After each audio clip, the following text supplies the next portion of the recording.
2 weeks ago, I got laid off from Saddleback Church. I was there for about 8.5 years. I actually started there when I was church planting. I was church planting in Brea. And while I was doing that, I was actually part of Saddleback Church as a church planting intern, which was kind of a partnership between the church and the North American Mission Board. And I did that for 2 years. And then for different reasons, our whole church plant actually moved into Saddleback Church. So I was a campus experience pastor there for about 3 years. And then after that, I was in my previous role there, which was first called a one-on-one pastor and then got changed into something called a connections pastor. And I did all of that for about 8.5 years. It was difficult to hear that news because I was there for so long, and it did kind of come not out of nowhere, but it was a shock for sure. What happened was there was a whole staff meeting, and the lead pastor at the time said that there's going to be layoffs coming across the board. Now, before I continue with the story, I know where everyone's mind starts to go right now, especially for those of you who had never been to Saddleback or only heard about it. Everyone starts to think about some bad things. Everyone starts to think about bad things about Saddleback Church, and I don't want anyone to think that. Nothing evil happened. Nothing wicked happened. It was actually a very normal thing. This happens all the time in churches. It's just most of you or many people never hear about it, or it's just a bigger deal because it's Saddleback. It's like a well-known church. It's a huge church. But this actually happens all the time. And the church, even Saddleback, it's not invincible to the economy. So the reason logically makes sense. We were a certain size before COVID happened, and we were staffed for a certain size. And then during COVID, just like many churches, attendance went down. And I'm actually very thankful to Saddleback. During that time, no one was actually let go. I think maybe there was a few positions that got let go, but it was very, very little. But compared to a lot of other churches in America, I think so many churches closed down. I was thankful for the church, for Saddleback. We didn't shut down and none of us lost our jobs, or most of us didn't lose our jobs. But what happened was after COVID ended and we started coming back into service, like real live services again, no longer just doing online, the attendance wasn't the same as it was before COVID. So imagine you having a company and you had a staff for 100 and you were selling like 10,000 products a year, and then COVID hit and you're only selling maybe 2,000 products a year, but you still have a staff of 100. Well, that just doesn't make sense. You can't do that. It can't sustain. And again, this happened to many churches all across America, all across the world. And unfortunately, it happened to Saddleback Church. So we were staffed a certain way with a certain amount of people, the same exact way, even though our attendance wasn't where it was during the pre-COVID days. So this announcement was made, and the lead pastor said that, there's going to be layoffs coming across the board. And then unfortunately, on Monday, that following Monday, I got the news. I met with my supervisor, and I was told that they were going in a different direction. There's so many thoughts that I have, a lot of unanswered questions, and that stuff that I can't really talk about. And this video is not going to be about Saddleback Church. For those of you watching this and you wanted to get some sort of like inside scoop, or you wanted to hear something bad about the church, that's not what this video is about. So if that's what you're expecting, you should just click off and watch something else. This is really about just kind of my personal aftermath and dealing with this. When I heard that news on that Monday, I was devastated. I lost my job. I was thinking about my family. Of course, I'm thinking about financially, are we going to be okay? It was hard to hear because I've been there for so long. I was there for 8.5 years. I felt like I did so many good things, but the decision was made. I was so upset. I was disappointed. And those following 2 weeks, my mind was a wreck. It was very difficult for me to move on or think about next steps. I was just so upset and disappointed. Even when I'm making this video right now, I still have a lot of those emotions. As I was talking to friends, they were sharing some things with me, and some of the things that they were saying to me was helpful. But I was just so upset and disappointed. Sorry if my thoughts are kind of all over the place. This is not scripted at all, and so I'll try my best to edit it in a way that's organized. But I'm just trying to do this, so I'm just trying to speak my mind here. So I apologize if I keep on going back and forth or all over the place. It's the third time in my life where something like this happened and where I had to really get concerned about my finances.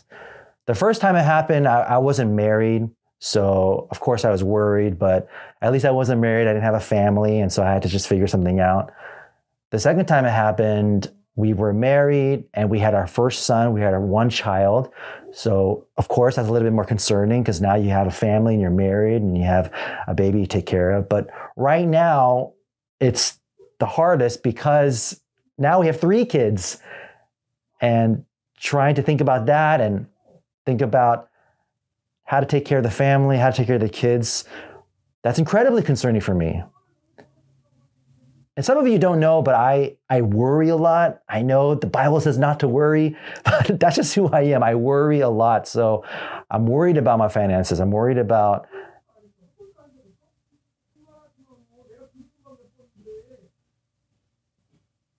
I'm in my wife's second office right now. This used to be a storage room, and the walls are incredibly thin. And I can hear the people next to me yelling in Korean. I didn't even know it was a Korean company, but I could hear Korean. Like, I could actually hear every word that they're saying. This is crazy.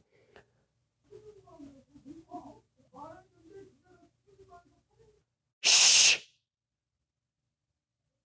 So right now I'm thinking a lot about our finances, our future. Am I going to be able to provide for my family? So there's a lot of different thoughts going on in my head, a lot of things that I'm worried about, a lot of things that I'm concerned about. But being laid off right now at this current time, especially difficult for those of you who watched my first episode. You guys know that something else just happened that I was working on. It was a side project that I was working on, and that kind of disappeared. And then now this happened. This all happened with in the span of like 7 weeks. It's compounded like twice as much because I now kind of had no side job now, and then now my main job is gone. It's just a lot to deal with. It's a lot to deal with. Some of you are watching this, and I know that you guys probably went through a worse situation than I am in right now. I know that during COVID, I knew people at the church that had to like move out of their houses, move to an apartment. They lost their businesses. And it was so incredibly sad to hear that. So I know some of you probably went through it way worse. I'm thankful that, my wife is working right now, and we're trying to figure out how we could make that work so that everything is taken care of. But some real, sacrifices had to be made. We had to start thinking about our future. We had to be very wise now on how we move forward. So I remember after hearing this news, and I told my wife, we canceled our vacation. We had a vacation planned in December. And I know that's a luxury, and I know that's not a big deal because, food and shelter is way more important. But I remember we had to cancel that. We had to just be really wise about what we're going to do now and how we're going to make this last and really make sure our family's being taken care of. It's sad because Matthew, who's 10 now, he understands what's going on.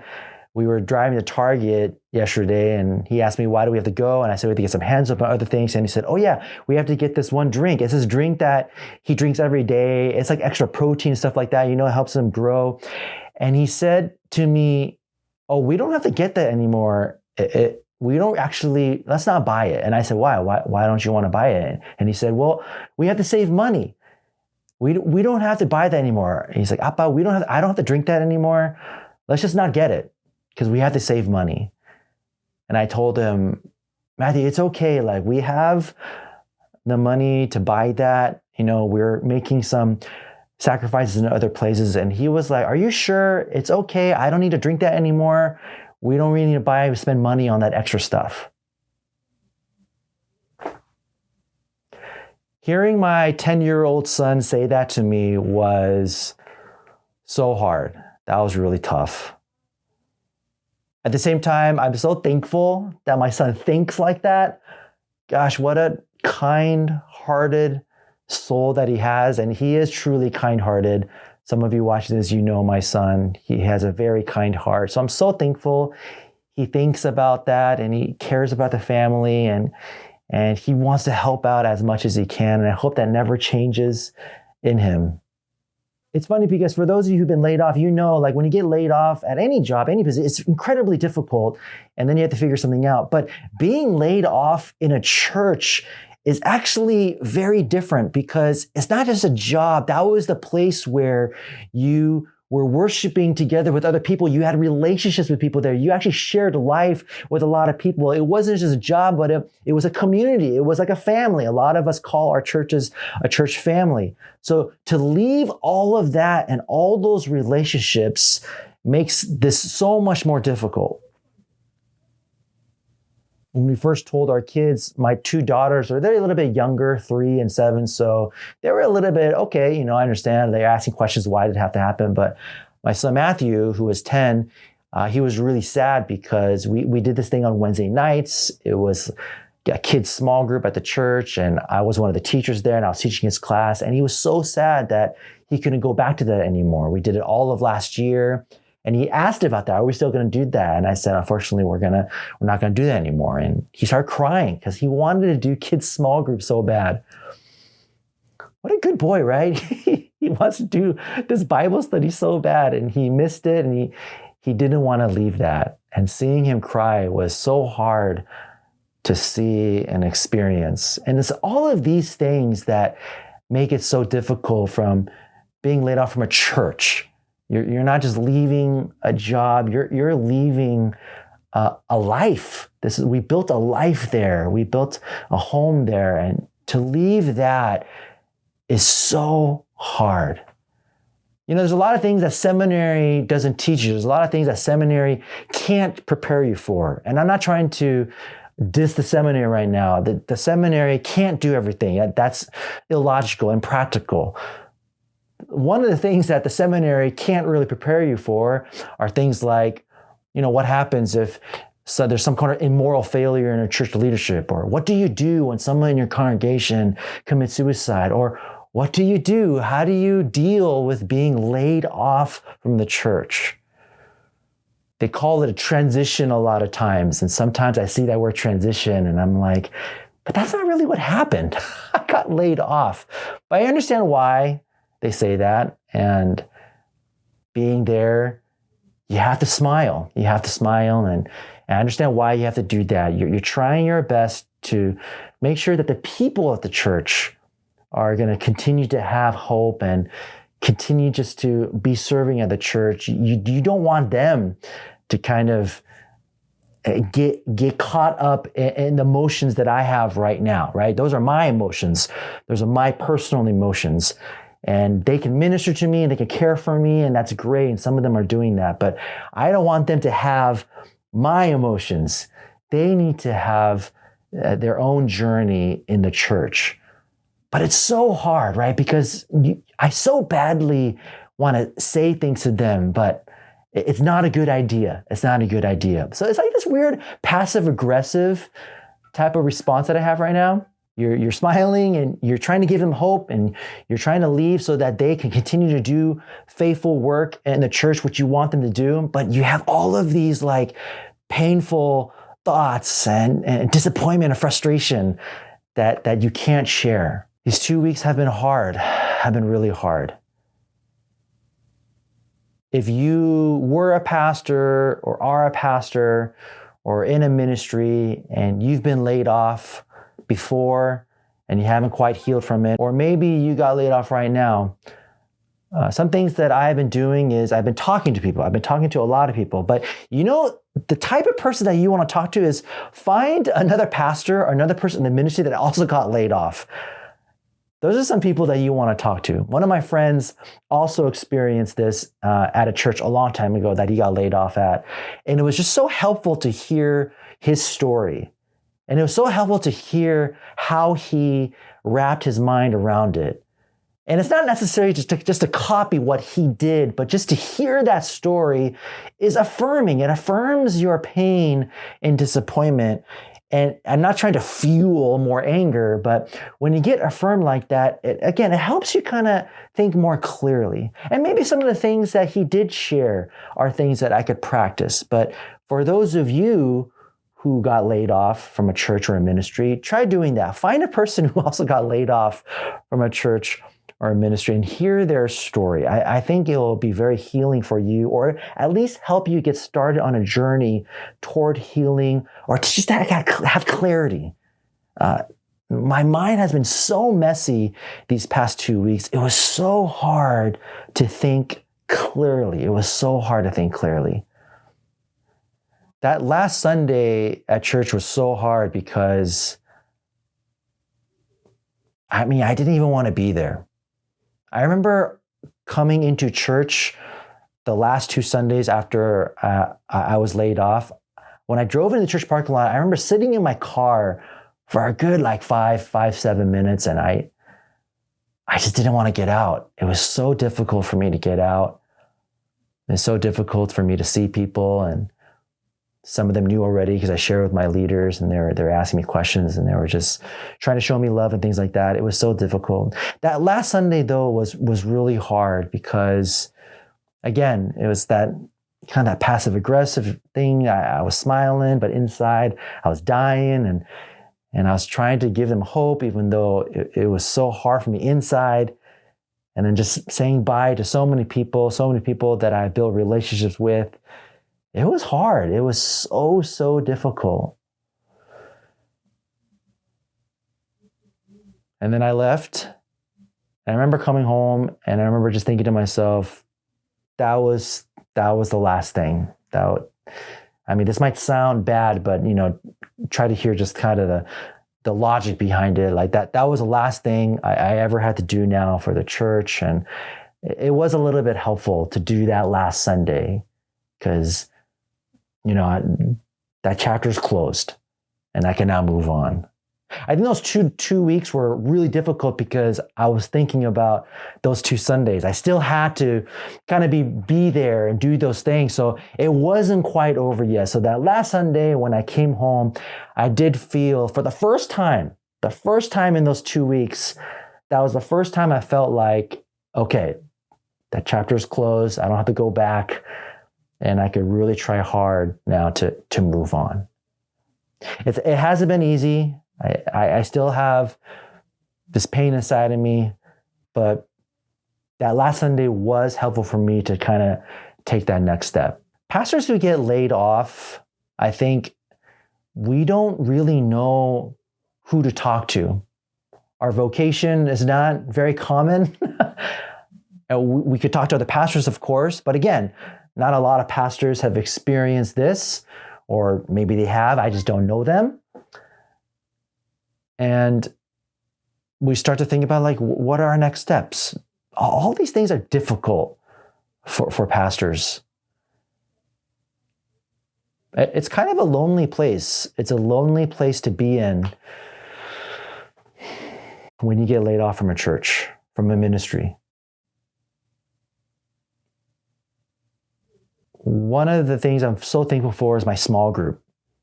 The husbands in my small group, I'm in a married couples group, but the husbands are very close together. And I'm so thankful for them. We've been on this text thread, I think ever since we started the group. And I'm always so thankful for them because I would text them things that I was struggling with and they would all respond. And this past week, I texted out to the husbands in my small group and I told them, I'm having such a hard time. I don't know if I could get to this Sunday. And one of the guys in my small group, Jim Young, he texted this back to me. And just before I say this, this just proves that, man, you don't have to go to seminary. You don't have to be a Bible scholar.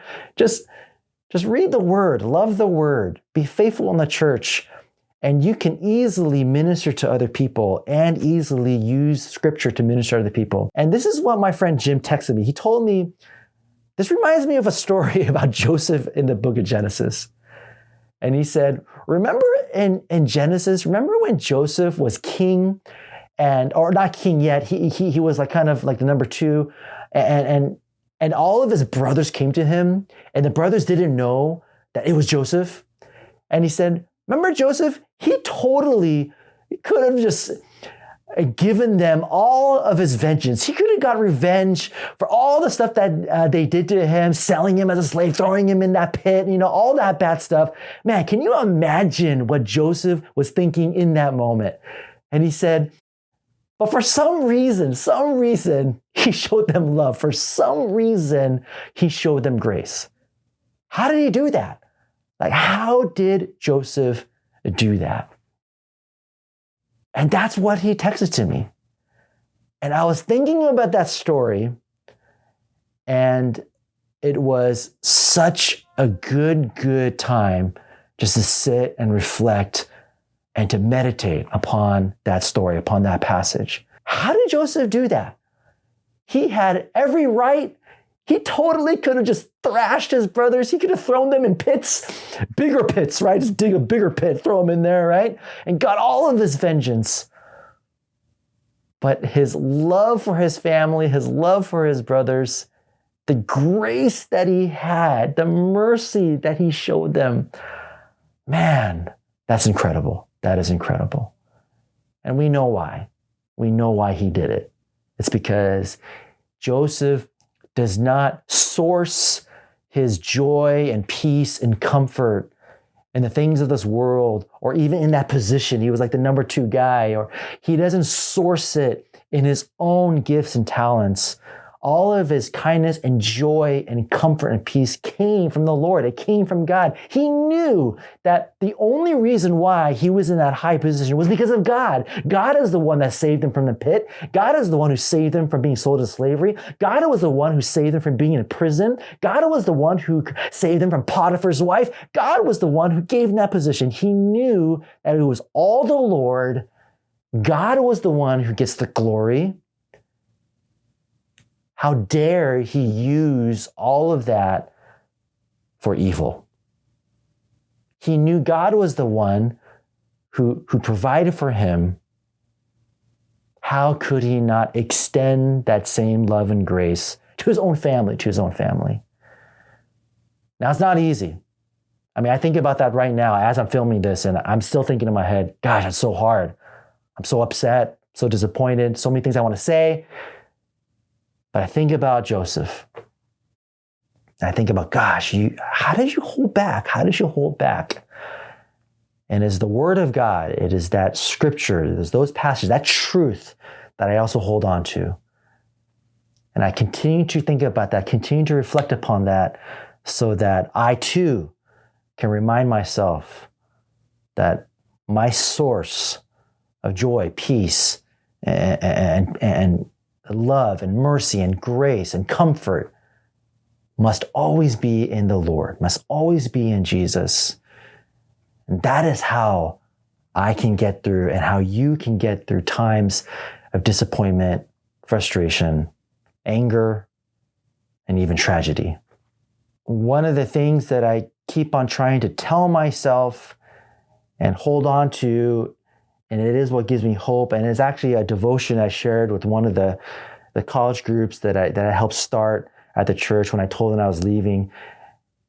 I told them, and this is what I'm telling myself, is when you go through unexpected pain, unexpected disappointment, unexpected frustration, things like getting laid off, or even worse, other tragedies that maybe some of you have experienced in life, what you can do, and what I'm trying to do right now, is to hold on to, like, cling on to Jesus and the goodness of God, and the sovereignty of God. Sovereignty means that God is in control of all things, and you got to hold on to that. I have to hold on to that. And the reason why I'm saying this to myself, I'm telling this to you, is because if you don't hold on to that, if you let go of God is in control, if you let go of the goodness of God, that immediately gets you on a path toward lies and darkness.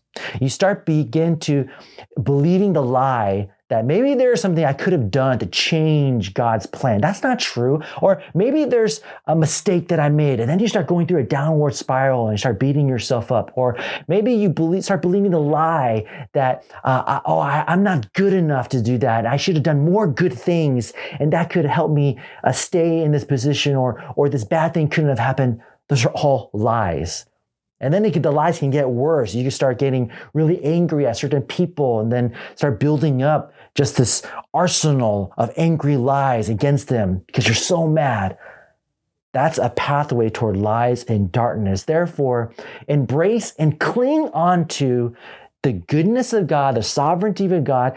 Cling on to Jesus and hold on to him.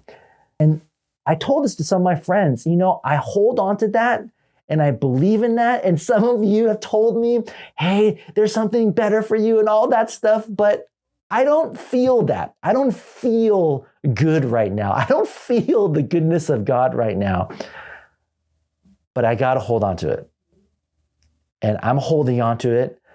And I'm getting dragged through the mud as I hold on to Jesus. Because even though I don't feel good, and even though that this is part of God's plan, and even though, maybe there is something better for me, I don't know, it's so hard to even think about that because of the way I'm feeling. I have to hold on to a good God. I have to hold on to his control and his plan and his ways, because the other pathway leads toward lies and darkness. Something else that really helps me when I go through these unexpected moments of frustration, disappointment is I think to my past. I think about bad things that have happened in my past. I already shared with you, this is the third time something like this has happened. So I think about those two other times, and I remember how God pulled me out of that mess. I remember how God took care of us, took care of me, and pulled me out into something better. And that reminds me that God is in control. That reminds me that don't worry, God's going to take care of you. I know right now it sucks, and right now it's tough, and right now you don't feel good. But remember, in those first two moments, it didn't feel good then either. But remember how God pulled you out of that mess. It is the same God, same power, same goodness. And although it's not happening at this very moment, have hope that God has a plan. Have hope that God has a plan. And that's what I'm holding on to. I'm trying my best. I confess to you right now, it's not easy. I don't feel good. I'm still upset, still disappointed, but I'm holding on to the sovereignty of God, the goodness of God, and I'm just waiting. I'm just waiting. Some of you ask me, what are your next steps? Are you going to look for another church position, things like that? Well, there's a lot of ideas that I have. In fact, this right here is one of the ideas. If you guys didn't catch the first episode, I'm starting my own podcast here now. And there's actually another idea that I'm working on, which is a totally different channel. It's a kids channel. And so I'm going to try hard with these two channels and see where it goes. And while I'm working really hard on those two channels, I'm going to probably start looking for some positions at some churches, make sure the church is healthy and things like that. But currently, I'm going to be really focused on these two channels. I'm going to be launching a Kickstarter soon, and so there'll be more information about that. And we'll see where it goes. And I'm going to just try to use all the gifts and talents that I feel like God has given to me, and I'm going to try to put it to work. I have all the time now, so I'm going to try to utilize this time as best as I can and try to make these channels work. And who knows whether the channel is going to work, or maybe I find a church position. Hopefully something's going to work out. I'll explain a little bit more about that in another video, But that's kind of the general plan of what I'm trying to do. I hope you can continue with me on this journey. This is going to be a new podcast as I continue to share some more things. I'll be getting into more of a traditional podcasting episode, but this is the beginning, and this is how it's going to start. And as always, please subscribe and like and hit the notification bell. To all these things really help. All of these help kind of spread the channel out and helps the YouTube algorithm to really help promote and market this page.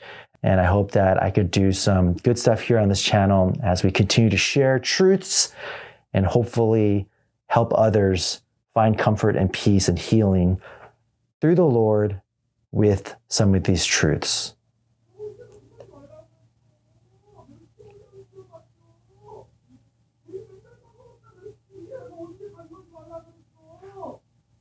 This guy is still yelling over here in Korean. I don't know if you hear that. Like straight up yelling. Man, these walls are so thin. Okay, I better get out of here because all this guy's yelling is probably bleeding into his mic, and now I have to do so much more editing to block him out. But thank you so much for watching, and please pray for me. I'm still having a hard time, and I appreciate your support.